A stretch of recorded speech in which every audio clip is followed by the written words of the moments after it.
That in the last 13 years that you've been on Radio 1, you have interviewed quite a few interesting people in that time. Who would you say, and not just about sport, but anybody that you've interviewed, would you say was the most enjoyable interview you've had? Oh, I mean, there's no doubt about that. That was in 1980 when I was sent to New York with the possibility of getting an interview with John Lennon.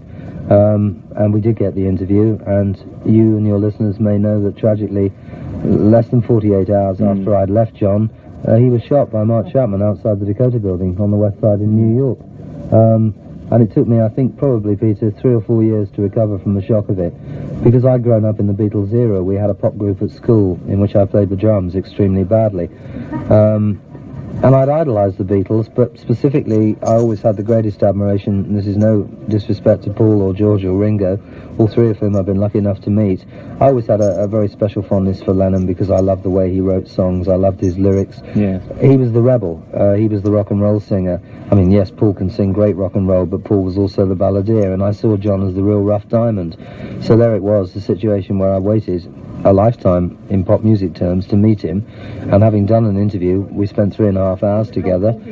That was on the Saturday night. At 11:15 or thereabouts on the Monday, he was dead. And I mean, I was halfway back between America and Britain, landed at Heathrow to discover this incredible news. There we were with reels and reels of tape after a 3.5 hour interview, only to discover what had happened. I mean, it was shattering. I've been very lucky. I mean, I did the My Top 10 series for quite a number of years, and there are very few people left on my particular list. So, you know, that's nice.